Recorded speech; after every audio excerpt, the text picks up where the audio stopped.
जो नाम के बल से पाप करते हैं उनकी बड़ी दुर्दशा होती है, उन्हें पाखंडी कहते हैं, उन्हें दंभी कहते हैं। और जिन्होंने जाना कि मेरे से पाप हो गए, अब कैसे निराकरण हो, कैसे हम इनसे मुक्त हो, और भगवान का भक्त मिल गया और नाम महिमा सुनी, धाम महिमा सुनी और लग गए भगवान के नाम में, तो निष्पाप होकर महात्मा बन गए, भगवान को प्राप्त हो गए। ये सिद्धांत है। ऐसी महिमा नाम की जारी करे सब छाल। चाहे जितने बड़े बीमार हो, चाहे जितनी बड़ी परेशानी हो, नाम जप करके देखो, सब परेशानी शांत हो जाएगी। एक अलौकिक आनंद रहेगा। भारी से भारी दुख में, भारी से भारी रोग में एक अंदर एक अलौकिक स्थान है, जहां बैठ जाओ तो एकदम वातानुकूलित कक्ष, सम, न दुख न सुख न लाभ न हानि न हर्ष न सुख न जन्म न मृत्यु। नाम जब से वो दरवाजा खुलता है, अंदर ही है। उसी में बड़े बड़े संत जन आराम करते, आनंद से पड़े रहते। सोवत पाव पसार, काहू के बल भजन को काहू के आचार, व्यास भरोसे कुंवर के, वहां सोवत पाव पसार। वो कमरा है अंदर एक आत्मस्वरूप, जिसमें शम है, शम, कोई भी क्षमता नहीं, वो नाम से खुलता है। जितना नाम जप करोगे उसी में मस्ती रहती है। हर समय निश्चिंत, निशुक, निर्भय, एक अपार आनंद। नाम संकट में लो लाइए, दूरी करे सब व्याधि। जिसको भी कष्ट है, इसीलिए कह रहे हैं बात को समझो। ये जंतुर मंतुर, ये कलावा, ये सब तुम्हारे दुखों को दूर नहीं कर पाएंगे। सब प्राकृतिक हैं, विचार करके देखो, ये सब प्रकृति से बने हुए हैं। तुम परमात्मा के अंश हो, तुम्हें एक भ्रम हो गया है। परमात्मा अंश जब प्रकृति से सुख भोगने की इच्छा करता है तो अशांत हो जाता है। इस अशांति को ज्ञान के द्वारा नष्ट करना है, भजन के द्वारा नष्ट करना है। ये सब कुछ नहीं होने वाला, इनसे कुछ नहीं होने वाला। जैसे मैं मर रहा हूं अपने श्रवण कुमार के वियोग में, ऐसे अपने पुत्र के वियोग में मरेगा। ऐसा बोला था श्रवण कुमार के माता पिता ने। ऐसा ही हुआ महाराज दशरथ जी को, हुआ ना। चल दिए जंतुर बांधने, तुम्हारी प्रारब्ध काट देंगे। इसी में सब फंसे हैं। एक लौंग ले आओ, खोट ले आओ, ये कर ले, और यहां राम नाम की औषधि करो, हृदय राखो याद, संकट में लो लाइए, दूरी करे सब व्याधि। हाँ, ये पक्की बात है। जा सुनाम भवभेष झरन घोर त्रिशूल, तो ही कृपाल तो ही मोहि पर रहो सदा अनुकूल। ये बातें समझ में आती। गरुड़ जी महाराज के जंतुर बांध देते का भुसुंड जी, जाओ तुम्हारा भ्रम ठीक हो जाए। नहीं, पूरी राम कथा सुनाई। ये है भ्रम दूर करने का, ये सब बवाल। अरे भाई, इतने बैच चल रहे हैं, इतने प्रोग्राम चल रहे हैं, हमें लगता है अस्पतालों में ताला लगवाना पड़ेगा, सब वहीं ठीक हो जाए। भैया काहे को औषधि, डॉक्टर पढ़ पढ़ के परेशान, पैसा लगा के इतनी डिग्रियां प्राप्त कर रहे हैं। ऐसे ही है। व्यर्थ में मत भ्रमित हो, व्यर्थ में फिर प्रार्थना कह रहा हूं। एकमात्र भगवान की शरण ही है, एकमात्र भगवान नाम है, उसी से सब ठीक होगा। आप जपो, आपको दवाई खानी पड़ेगी। राम राम, कृष्ण कृष्ण, हरि हरि, राधा राधा, आनंद आ जाएगा। हम ये नहीं कहते तुम्हारे शरीर में रोग नहीं आएगा, हम ये नहीं कहते तुम मुकदमा जीत जाओगे, हम ये नहीं कहते तुम्हारे फैक्ट्री वाले मालिक बन जाओगे, लेकिन तुम शांति प्राप्त कर लोगे, तुम तृप्त हो जाओगे, तुम एक शीतल हृदय वाले हो जाओगे, तुम एक अविनाशी के बच्चा हो ऐसा अनुभव हो जाएगा, एक अपार आनंद प्राप्त हो जाएगा। भले आपका व्यवस्था कमजोर हो, लेकिन आपकी स्थिति बहुत जोर की हो। और आज व्यवस्था बहुत जोर की है और स्थिति 2 पैसे की नहीं है। जहां देखो वहीं घुटने टेका पड़ा, चाहे काम हो, चाहे क्रोध हो, चाहे लोभ हो, चाहे मोह हो, चाहे मद हो, सब रौंदे फेंक के दे रहे। क्यों? क्योंकि भगवान का भरोसा नहीं। बोले काला जादू होता है। हाँ, कपड़ा मत दे देना, नहीं तो बोले काला जादू कर देगा। तो तुम लाल करो, काला करो, हमें ऐसा काले जादू ने फंसा लिया कि आज तक ले जो हट पाए। तुम्हारा काला जादू क्या करेगा? श्याम सुंदर से ज्यादा कोई काला जादू है? देखो उसका जादू, निमिष मात्र में अनंत ब्रह्मांड रच दिए, इतना बड़ा जादूगर है। और ये भी बात जान लो, सबसे बड़े अघोरी जानते कौन है? भगवान शिव। सब चेला हैं उनके जितने हैं। तो यह ना समझो कि पुराना भूल थोड़ी जाता है, नहीं, पुराना भूल थोड़ी जाता है। हाँ, वो सब है, वो है बहुत बड़ा सिम कार्ड है, जिसमें एक कोने में वो भी है, और उसमें ऐसा है महान काल को भी रोकने की ताकत, इसीलिए उनका एक नाम मृत्युंजय है। मृत्युंजय, मृत्युंजय नहीं महामृत्युंजय, काल ही नहीं, उनका एक नाम महाकाल है। भगवान के भरोसे, भगवान के आश्रित, भगवान नाम जापक, विश्वास कर लीजिए। साहब, जब इतने बड़े स्वामी हमारे लिए विधान कर रहे हैं कि तुम ऐसे ऐसे जियो, तो हम उसके विपरीत क्यों जीना चाहें? जोई जोई प्यारो करे सोई मोई भावे। जीवहुते प्यारे अधिक लागे मोही राम, बिन हरि नाम नहीं मुझे और किसी से काम। कहे मलूक हम जब वहीं ते, लीनी हरि की ओट, सोवत है सुख नींद भरी, डारी भरम की पोट। गाठी सत को पीन में सदा फिरूं निसंक, नाम अमल माता रहे गिने इंद्र को रंक। बोले जब से मैंने भगवान के नाम का भरोसा लिया, अपने प्राणों को भगवान को समर्पित कर दिया, अब जीने की भी आशा नहीं रही। मैं चैन से सो रहा हूं, मेरे भगवान हर समय जगकर हमारी रक्षा कर रहे हैं। ये बिल्कुल डरो मत और बिल्कुल आशा मत करो कि कोई कुछ कर देगा। बिल्कुल मत डरो, हम खूब खुली बात कह रहे हैं, खूब बस नाम आपके हृदय में चल रहा हो। एक भक्तमाल में चरित्र है कि एक बड़ा तंत्र सिद्ध किए तो शालिग्राम को ऐसे नचाते थे चुटकी से, ऐसे शालिग्राम भगवान नाचते तो लोग कहते प्रेम से भगवान देखो नाच रहे हो, भेंट चढ़ाते। अरे भेंट के लिए न जाने क्या क्या नौटंकी नाटक करते हैं। अब एक परम वैष्णव थे, उनके शिष्य जब भिक्षादि के लिए गए तो देखा भीड़ लगी, तो वहां गए तो देखा वो शालिग्राम को नचा रहे थे, ऐसे करते तो शालिग्राम ऐसे नाचते ऐसे। तो गए और कहा गुरु जी एक तो बहुत बड़े भक्त देखे जो शालिग्राम नचा रहे हैं, लोग भीड़ चढ़ा रहे थे और लोगों की कामनाएं पूर्ण करते हैं। का ऐसा भक्त तो नहीं हो सकता, भक्त का ऐसा तो भाव बन ही नहीं सकता, वो अपने भगवान का प्रदर्शन करके नचवा के पैसा, ऐसा तो ठीक नहीं है। पर चलो भाई जैसे भी भगवान जिसको, उन्होंने कहा नहीं गुरु जी फिर आपको चलना होगा, अगर आप चलोगे तो लोगों की जो बुद्धि उसके प्रति आकर्षित हो रही वो बेचारे सब मारे जाएंगे, उनकी पावन श्रद्धा व्यर्थ में ढोंग में क्यों फंसे, आप चले। बोले हम चलेंगे तो उनका कोई भी नाटक नहीं चलेगा। बोले आपको चलना पड़ेगा, सबकी रक्षा के लिए चलना पड़ेगा। अब वो गए तो वो प्रसिद्ध संत थे, बहुत लोग उनके साथ और चल दिए। जब वो गए तो उनका भाई हमारे गुरुजी आए, दिखाओ भाई शालिग्राम भगवान कैसे नाचते हैं। वो बाहर निकाल के लाए सजा के, वैसे कुछ नहीं, वो कोई मंत्र तंत्र थोड़ी करे, तो नाम जप कर रहे हैं भगवान का, कुछ नहीं। तुरंत उसने दृष्टि मिलाई, उसने कहा हमारी बेइज्जती का मतलब तुम समझते हो। उनका भैया हमने तो कुछ किया नहीं। बोले जाओ आज तुम रात तक देख लेना। और वो तांत्रिक मारण का मूठ का प्रयोग किया, मंत्र अनुष्ठान किया, पवित्र होकर बैठ के एक खप्पर में जाजल्यमान अग्नि, बस ये उल्टी में खून, सोच में खून, और उसमें समय निर्धारित किया जाता है 8 घंटे 10 घंटे 2 घंटे 4 दिन महीना, जितना उतने में मर जाएगा आदमी। ऐसा मंत्रों में पावर, उसने मूठ का प्रयोग किया। अब वो जहां भजन कर रहे थे और किसी को दिखाई नहीं देगी, उसी को दिखाई देगी जिसको मारने जा रहे हैं। उन्होंने देखा, उनका अच्छा इसने तो मारण का प्रयोग किया, नाम उच्चारण किया और कहा वापस यहां आपकी बस नहीं कि आप डेहरी लांग सको, और आप जानते हो सर्वज्ञ भगवान सब में विराजमान है, मेरा कोई अपराध नहीं है। तुरंत मूठ वापस हुई। अब उसके वही सब शुरू हो गया, खून की उल्टी, खून की सौंच, ऐसे हाहाकार मच गया। लोगों ने आगे बताया कि मर रहा है, तड़प रहा है, दौड़ के चलो। गए और कहा देखो तुमने मूठ का प्रयोग किया, ये लोग जान नहीं रहे। वो स्वयं आकर तुम्हारे ऊपर दंड दिया, जानते हो क्यों? क्योंकि हम भगवान का नाम जप करते हैं। अगर आप नाम जप करना शुरू करने का वादा करो तो मैं बचा सकता हूं, अन्यथा आपकी मूठ आपको ही मार देगी। हाथ उठा के कहा मैं शरण में हूं, मेरी रक्षा कर लो। कुछ उनको मंत्र थोड़ी पढ़ना पड़ा, अपने आप सब शांत हो गए। भगवान की भक्ति की महिमा हो। एक तांत्रिक थे जो सन्यासियों को बहुत परेशान करते थे, बहुत तरह से उपहास करते थे, मंत्र का प्रयोग कर देते, अचला छूट गया, लंगोटी छूट गई, कमंडल गिर गया, दंड गिर गया, ऐसे कई तरह के, और उपहास करता है बड़े त्यागी हो सन्यासी। पूज्यपाद श्री धर्म सम्राट करपात्री जी के से सन्यासियों ने कहा बहुत बेइज्जती करता है सन्यासियों की। कहां है? तुमने बताया अमुक जगह। गए, नारायण नारायण नारायण, उसने अपने मंत्र का प्रयोग किया, कुछ नहीं। और भाई जितना पावर हो कर लो। उनका आप धर्म सम्राट करपात्री जी हो क्या? बोले आपको इस परिचय से क्या मतलब, आप अपना तंत्र का प्रयोग कीजिए, जब आपका हो जाए तब मुझे बताना, बस एक बार नारायण बोलूंगा।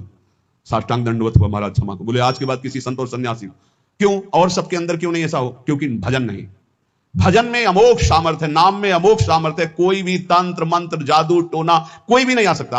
आप अकेले नहीं हैं, आपके आसपास शक्तियों की सुरक्षा है। आप क्या समझते हो आप श्री जी के गोरे चरणारविंद की शरण में हो तो श्री जी के चरणों में सुदर्शन चक्र, श्री जी के चरणों में कौमुदी की गदा, श्री जी के चरणों में सब जो चरण चिन्ह है वो किसके लिए हैं? हमारे लिए ही तो है। हम भक्तों की रक्षा के लिए हुए हैं। श्री राधिका चरणारविंद की उपासना करने वाले उपासक की सुरक्षा चरण चिन्ह करते हैं। आप ऐसा ना समझना कि भूरी भूरी किशोरी नील कमल लिए हैं, कुछ तो है नहीं इनके पास, एक डंडा भी नहीं तो रक्षा क्या करेंगी। इनके चरण 19 चरण चिन्ह है, वो सदैव अपने जनों की सुरक्षा में रहते हैं। और उनके प्रियतम जितने शक्तिशाली सब उन्हीं से शक्तिशाली है। इसलिए निर्भय, निश्चिंत, निशोक। हां, अगर कोई प्रारब्ध भोग है तो वो अपने को भोगना है, मुस्कुराते हुए भोगना। ये नहीं मानना कि किसी ने कुछ कर दिया है, किसी की ताकत नहीं कुछ कर सके। भगवान नाम जापक का शरीर में जो दंड आता है, प्रारब्ध आता है, वो भोगना पड़ता है। यहां बरगदिया बाबा थे सेनपुर के बगल में, दूधी कगार के बीच में। वो गंगा जी में सदैव खड़े होकर भजन करते थे तो कछुआ ने काटा। धीरे धीरे वहां सड़न पैदा हुई, कीड़ा पड़ गए, पूरे पैर में कीड़ा पड़ गया। डॉक्टर के पास जाने की रुचि प्राय एकांतिक महात्माओं की नहीं होती, तब तक जब तक भगवत आदेश नहीं होता तब तक उसे सहते रहते हैं। बड़े बड़े कीड़ा उनके पैर में देखे गए। भीषण कष्ट होता होगा लेकिन वो कभी पीड़ित नहीं देखे गए। अब ये प्रारब्ध भोग था उनका, और वो पहले से कह रहे थे कि सब लोग आते हो, जिस दिन प्रारब्ध उदय होगा उस दिन कोई नजदीक नहीं दिखाओगे। तो इतना सड़न और इतना कि सब बाहरी केवल सुख सुविधा, सबको ये भ्रम हो गया कि इतने बड़े भजनानंदी कहे जाते थे, जब इन्हीं के पैर में कीड़ा पड़े सड़ रहे तो इनका भजन क्या?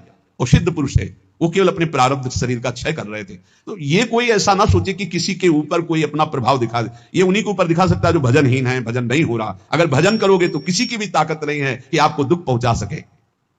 करे भक्ति भगवंत की और करे कबहु नहीं चूक, तो हरि रस में साचो रहे ये साची भक्ति मलूक। यदि सच्चे भाव से चलोगे, भगवान की भक्ति करोगे, नाम जप करोगे, तो हर समय भगवान की सुरक्षा बनी रहेगी आपके ऊपर, भागवतिक सुरक्षा बनी रहेगी। ये अनुभव होता है हर समय भगवान की सुरक्षा का, भक्त को अनुभव होता है भगवान मेरे पास है। जे तेरे घट प्रेम है तो कहीं कहीं न सुनाओ, अंतर्जामी जानिए अंतर्गत को भाव। सुमिरन ऐसा कीजिए दूजा लखे न कोय, ओठ न फरकत देखिए प्रेम राखिए गोय। ऐसा भगवान का भजन करो कि ओठ भी फड़कने न पावे, अंदर ही अंदर नाम चले, कोई जान न पावे तुम कितना नाम जप करते हो। अंतर्यामी भगवान का यदि चिंतन कर रहे हो तो किसी को बताने की, दिखाने की, जताने की जरूरत नहीं। और जब आप ऐसे भजन करोगे तो जहां जहां बच्चा फिरे तहां तहां फिरे जुगाए, कहे मलूक जहां संत जन तहां रमैया जाए।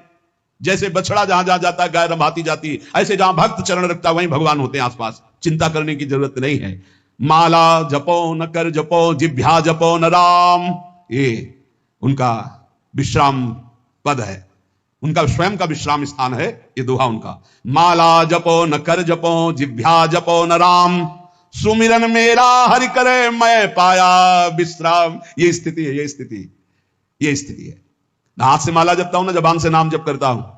माला जपो न कर जपो, जिभ्या जपो न राम, सुमिरन मेरा हरि करे मैं पाया विश्राम। मैं खो गया हरि में, अब हरि ही स्मृति बन करके चल रहे, मैं हरि स्मृति। स्मृति के अभिमान का भी त्याग जो है वो ये स्थिति है। ये तुम ना शुरू कर देना हाँ कि न माला जपो न कर जपो न जिभ्या जपो, अब मेरा हरि सुमिरन कर रहा है, ऐसा स्थिति की बात है। प्रायः ये बातें ज्यादा पकड़ी जाती है सिद्धावस्था वाली। जैसे उसमें लिखा ना सुधा निधि में, लिखंति भुजमूल तो न खलु शंख चक्रादिकम विचित्र हरि मंदिरम। तो एक साधक मिले, अन्य कहीं से मिले, तो श्री हरिवंश ने कहा आज तिलक रचना नहीं, उसकी जरूरत नहीं। अच्छा सुधा निधि नहीं पढ़े आप? उनका जी वो लिखंति भुजमूल तो न खलु शंख चक्रादिकम। उनका हरिवंश महाप्रभु से बढ़कर, महाप्रभु तिलक लगाते हैं, राधा वल्लभ जी तिलक लगाते हैं, गुरु जी तिलक लगाते हैं। श्लोक याद है तुम्हें, और उनके स्वरूप को नहीं याद है कि स्वयं आचार्य तिलक लगाते, इष्ट तिलक लगाते, गुरुदेव तिलक लगाते। ये सिद्धावस्था बहुत जल्दी पकड़ी जाती है। क्या सुना? बोले माला जपो न कर जपो, जिभ्या जपो न राम, लेकिन हर समय जपता रहूं विषयों को अभिराम। बड़े शोभा में है भोग, बड़े शोभा, इनका चिंतन। ये कहा है स्मृति की, स्मृति का भी त्याग, मैं स्मृति कर रहा हूं इसका भी त्याग। अखंड स्मृति चल रही, माला जपो न कर जपो, जिभ्या जपो न राम, सुमिरन मेरा हरि करे मैं पाया विश्राम। मेरा हरि सुमिरन करे मैं विश्राम को प्राप्त हो गया। भगवान श्री कृष्णचंद्र जी महाराज अर्जुन जी से करुणा करके उपदेश कर रहे हैं। गेया यह नित्य सन्यासी, वही नित्य सन्यासी है। अपने लोगों ने सन्यास शब्द से समझ लिया है कि जो दंड ले लेता है, जो घर बार त्याग कर देता है, जो लाल कपड़ा पहन लेता है या जो पीले कपड़ा पहन लेता है, वही सन्यासी होता है। भगवान यहां सन्यासी की परिभाषा करे, गेया स नित्य सन्यासी यो न द्वेष्टि न कांक्षति, निर्द्वंदो ही महाबाहो सुखम बंधात प्रमुच्यते। हे महाबाहो, हे विशाल भुजाओं वाले, या जिनके बड़े महान होते हैं, गुरु या बड़े भ्राता। तो दोनों अर्जुन के बड़े महान हैं, भ्राता धर्मराज युधिष्ठिर हैं, गुरु जगत गुरु भगवान श्री कृष्ण है। इसलिए भगवान ने अर्जुन को कहा महाबाहो, तुम महाबलवान हो, तुम ऐसा कर सकते हो। क्या? किसी से द्वेष नहीं करना। सन्यासी कौन? ना द्वेष्टि ना कांक्षति, ना किसी से राग है, ना किसी से द्वेष है, और ना कोई चाह रह गई है। यह है कसौटी। पूज्य श्री सद्गुरुदेव भगवान जो बाल्यावस्था में स्वीकार किए थे, जिनकी पहली बार संसार से निकलकर शरण में हुए, वही अंतिम तक ले चल रहे हैं विविध रूप परिवर्तन करते हुए। उनका स्वभाव था, फलाहार करते थे एक बार 24 घंटे में, और नारियल का खप्पर था। अब जैसे कोई भिक्षा लाया, आलू घिया ऐसे उबाल के, ऐसे नमक नहीं। बड़े कड़े नियम उनके सन्यास के थे। खप्पर ऐसे स्वामी जी डालें, खप्पर पलट गया नहीं। तो पहले बता दिया जाता था बोलना नहीं, पूछना नहीं। अब जैसे आपने डाला, स्वामी जी और, बस वहीं हाथ रख देंगे, बस। कई कई दिन भूखे रहते, क्योंकि प्रायः लोग संसारी नहीं जानते। तो स्वामी जी डालें, बस खप्पर पलटा दिया नहीं। लाल चेहरा, इधर देखो तो एक एक हड्डी गिन लोगे, हर समय मंत्राकार वृत्ति, प्रणो जप में कोई अर्थ संग्रह नहीं, एक फूस की झोपड़ी, बड़ा कठिन तप, उन्हीं से संस्कार ये जीवन के बने कि एक विश्वास भजन रहित नहीं जानी चाहिए। शुरू से संस्कार यही बना दिए पूज्य सदगुरुदेव भगवान ने। गेया स नित्य सन्यासी यो ना द्वेष्टि ना कांक्षति, ना किसी से राग है ना किसी से द्वेष है और ना कोई चाह है। ये बहुत बड़ी बात है, यही कसौटी है साधु की साधना की। किसी भी प्राणी पदार्थ परिस्थिति सिद्धांत से न द्वेष है और न राग है, द्वेष भी नहीं किसी से, सब भगवत स्वरूप है। ये सब मलिन अंताकरण, ये वो इनका उनका, ये धर्म वो मजहब ये मजहब, एक ही है। हम सब परमात्मा के अंश, सब पूरा विश्व, हम सब परमात्मा स्वरूप ही हैं। अपने स्वरूप को भूलकर राग द्वेष में फंस गए, यही दुर्गति का कारण है। कोई अलग नहीं, कोई अलग नहीं, पूरे विश्व में कोई अलग नहीं। आप किसी महापुरुष की वाणी पढ़ के देखो, चाहे किसी भी धर्म के किसी भी महापुरुष की वाणी पढ़ के देखना, और उसका सही अर्थ निकालने के लिए पावन बुद्धि होनी चाहिए। नहीं तो आप धर्म ग्रंथों का अर्थ गलत कर देंगे तो उनका आदेश गलत आपको समझ में आने लगेगा। धर्म ग्रंथ सर्वहित सर्व मंगलमय है। जो लिखा हुआ है, जैसे अपने यहां लिखा हुआ है, आताताई को मार देना चाहिए। भगवान श्री कृष्णचंद्र जी अर्जुन को कह रहे हैं, जिस समय अश्वत्थामा ने 5 ब्रह्मास्त्र चलाए पांडवों के लिए और 1 ब्रह्मास्त्र गर्भस्थ शिशु के लिए, उसी समय कहा घोर आताताई गर्भस्थ शिशु को मारने के लिए ब्रह्मास्त्र का संधान, मार इसको, इस आताताई को बिल्कुल नहीं छोड़ना। और फिर क्या कहा, ब्राह्मणत्व से युक्त ब्रह्म ऋषि को कभी जान से नहीं मारना चाहिए, मेरी आज्ञा की पूर्ति की जाए। मारना भी है और मारना भी नहीं है। ऐसा ही किया अर्जुन जी ने, मुंडन कराकर उनका ब्रह्म तेज छीन करके निष्कासित कर दिया, हो गया मारना, और जान से भी नहीं मारा। शास्त्रों की आज्ञा को समझना बड़ा कठिन। भजन के द्वारा सबकी बुद्धि शुद्ध हो, ऐसा सोचना चाहिए। भजन के द्वारा ना द्वेष्टि ना कांक्षति, ना किसी से राग ना किसी से द्वेष और ना कोई चाह, वही सन्यासी है। बस इतने को पहचानो। भगवान कह रहे हैं गेया सानिध्य सन्यासी यो न द्वेष न कांक्षत। क्या है, किसी से द्वेष नहीं तो किसी से राग नहीं, राग द्वेष रहित और कोई चाह नहीं, यही सन्यासी का स्वरूप है। कितनी अंदर स्थिति है, इस बात को देख लो। ये भजन बल से जागृत होगी, क्योंकि जितना भजन करोगे उतने ज्ञान होगा, और ज्ञान से दिखाई देता है कि शरीरों से राग होता है, शरीर की क्रियाओं से ही राग द्वेष की उत्पत्ति होती। अनुकूल क्रिया तो राग और प्रतिकूल क्रिया तो द्वेष, और जितनी चाह है वो सब शरीर को लेकर होती, स्वरूप को लेकर नहीं होती। अगर साधु होकर के कामना है कोई, किसी भी तरह की कोई कामना, वो अभी सन्यासी नहीं है। कोई भी कामना नहीं। ये जगत उद्धार की भी कामना नहीं होनी चाहिए। भैया जगत उद्धार नहीं होना है, अपना उद्धार होना है, अपनी दृष्टि बदलनी है। सर्वम खलमिदम ब्रह्म, किसका उद्धार करना है, अपनी दृष्टि का उद्धार करना है। जो किसी भी प्राणी पदार्थ परिस्थिति की कामना करता है कांक्षति, वो सन्यासी नहीं। किसी भी प्राणी पदार्थ वस्तु सिद्धांत किसी भी मजहब से द्वेष करता है, वो सन्यासी नहीं। किसी से भी द्वेष नहीं, किसी से भी चाह नहीं। निर्द्वंदो ही महाबाहो सुखम बंधात प्रमुच्यते। श्री भगवान कह रहे हैं, साधना जब कोई साधक आरंभ करता है तो उसमें द्वंद्व रहता है। भोगों में सुख है कि भगवान में सुख है, यह प्रश्न बना रहता है साधक के अंदर। गुरुजनों की शरण में रहे तो बच जाएगा, नहीं तो बहुत ही खोखला हो जाता है। साधना के आरंभ में साधक के अंतःकरण में द्वंद्व रहता है। बहुत ध्यान से सुनना। आवश्यकता तो हमें भगवत प्राप्ति की, लेकिन रुचि है हमारी भोगों में। इस रुचि के ऊपर शासन चाहिए। शासन, अगर शासन नहीं कर सकते आप, तो अपने आप को गुरुदेव के चरणों में समर्पित करके उनकी शास्त्र की आज्ञा के अनुसार शासन में बंध के रहे।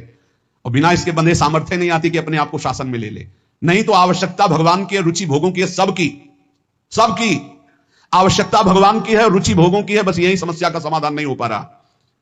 साधना के आरंभ में साधक के हृदय में रहता है कि सत्संग करना, शास्त्र स्वाध्याय करना, विचार करना, नाम जप करना, ये परमात्मा प्राप्ति के लिए है। लेकिन वर्तमान में सुख भोगने के लिए जो मन इंद्रियां लालायित हो रही है, तो भोग ही से सुख मिलेगा ना। ये द्वंद्व बना रहता है। बहुत सुंदर बात है, और ये सबके अंदर बना रहता है। इसलिए साधक खूब भजन करना चाहता है, पर भोग और संग्रह को छोड़ना नहीं चाहता। भोग और संग्रह को छोड़ना नहीं चाहता। भजन से परमात्मा प्राप्ति, लेकिन जीने के लिए, सुखमय जीवन व्यतीत करने के लिए अच्छा खाना, भोगना, ये सब तो होना चाहिए। प्रायः हमें लगता है 100 में 95 और 5 ऐसे निकलेंगे जिनकी यह समझ में बात आ गई है कि भोग और संग्रह करने वाला कभी परमात्मा प्राप्ति कर ही नहीं सकता। और वो भगवान के वचन है, भोगैश्वर्य प्रसक्ता नाम तयापहृत चेतसाम व्यवसायत्मिका बुद्धि समाधो न विधीयते। भोग और ऐश्वर्य में जिसकी चित्तवृत्ति अपहृत कर ली गई है, उसकी बुद्धि कभी निश्चय नहीं कर सकती परमात्मा प्राप्ति का। तो 100 चलने वालों में 95 इस बात में फिसल जाते हैं कि भजन साधन पाठ पूजा दिनचर्या तो करेंगे, लेकिन मनोरंजन भी होना चाहिए, इंद्रियों को खान पान भोग विलासिता, इससे रोज दिन आराम से कट रहा है। और वो ये नहीं जान रहे कि अंधा बटे पड़ा चबाए, ये जो हम कर रहे हैं हमारी सारी साधना मिट्टी में मिल रही। अब वो संग दो प्रकार का करता है, एक करता है भागवतिक संग जैसे सत्संग हो रहा है, और एक करता है भोगों वाला संग, क्योंकि उससे उसके मना इंद्रिय की पूर्ति होती रहेगी और इससे सोचता है कि भगवान तो मिल ही जाएंगे, पर वो बड़े कृपालु हैं, प्राप्ति तो हो ही जाएगी। अब उसके भावों में परिवर्तन, जब वो भोग भोगता है, क्योंकि भगवान के मार्ग का साधक है, तो उसके अंदर जलन पैदा होती है, गलत तो हूं, ये ठीक नहीं। पक्का आप देख लीजिए, अगर थोड़ी भी भक्ति कर रहे हो तो आप जब गलत भोग भोगोगे तो आपके हृदय में एक पश्चाताप होगा, एक घृणा होगा, एक जलन होगा, एक ऐसा लगेगा हे भगवान कब मैं सुधरूंगा। ऐसा होने पर भोग भोगते समय भी वो अशांत रहता है, क्योंकि सत्संग करता है, साधन करता है, तो भोगों में उसे शांति कैसे मिल सकती है? उसके अंदर जलन होती, मैं गलत हूं। करते समय भी भोगों को भोगते समय भी उसके अंदर रहता मैं बहुत नीच हूं, मैं गलत हूं, ऐसा कैसे दूर हो हे भगवान, कैसे दूर। उस समय भी वो सुखानुभूति नहीं कर सकता। अब साधक के अंतःकरण में ये द्वंद्व बना रहता है कि भोग सही है या परमात्मा भजन सही है। इस द्वंद्व पर टिका हुआ 50 वर्ष निकल जाते साधना करते, 50 वर्ष निकल जाते हैं, और गुरु कृपा पात्र पहले ही सीढ़ी से काट के फेंक दिया उन्होंने। नहीं, भोग संग्रह ये सब नरक आदि की प्राप्ति के कारण निर्विकार भाव से भगवान के बहुत जल्दी लाभ प्राप्त। इसीलिए कहा है कि गुरु सेवा तज करहि जबान, यह है अधर्म यह है सभान, कान न रसिकन मेरा है। उसके हृदय में जो गुरु कृपा पात्र होता है, उसके हृदय में रहता है संसारिक और भोग संग्रह, तो सब भोग रहे हैं, अगर इससे तसल्ली होती तो सबको शांति मिल जाती। नहीं, मैं ऐसा गलत मार्ग अपनाऊंगा नहीं। वो परमात्मा तत्व की तरफ एक निश्चय करके निर्द्वंद होकर चल देता है। नहीं तो भाई आपको सच्ची कहते हैं, चलने वालों में 95% बैलेंस बना के चलते हैं, इतना तो चलेगा। और ये बात भगवान की भूल जाते हैं कि भोगेश्वर प्रसक्ता नाम तयापहृत चेतसाम व्यवसायत्मिका बुद्धि समाधो न विधीते।